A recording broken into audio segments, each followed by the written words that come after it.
વડોદરાના સાવલી નગરપાલિકામાં કેતન ઇનામદારનું નિવેદન, કાચા મકાનમાં રહેતા લોકોને સરકારી લાભ આપવાની ખાતરી, જરૂર પડશે તો પોતે મકાન બનાવી આપવાની પણ ખાતરી આપી. હું ઈચ્છું તો 24માંથી ઘણી સીટો બિનહરીફ કરી શકતો, ઉમેદવારો જીત્યા પછી કામ નહીં કરે તો રાજીનામું લેવાશે. લોકશાહીમાં સ્પર્ધા જરૂરી હોવાનો ઉલ્લેખ પણ કર્યો છે.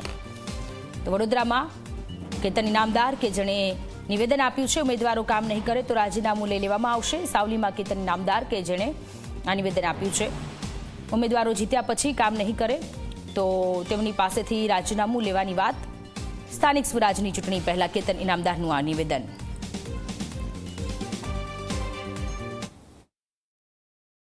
જેટલી ઝુંપડપટ્ટીમાં અત્યારે લોકો ભલે ગેરકાયદેસર છે એવું કહેવાતું, હું બાપજીની કૃપાથી 1.5 વર્ષની અંદર આ બધાને સરકારી લાભ કાં તો મારો પોતાને જે પણ ભગવાન મને શક્તિ આપે એ પ્રમાણે દરેક જગ્યાએ લોકોને એટલે એ લોકોને કાયમી એમના માટે પણ સારું થઈ જાય, ગામની અંદર પણ જગ્યા ખુલ્લી થઈ જાય અને ગામને એ જગ્યાનો બીજો લાભ મળે.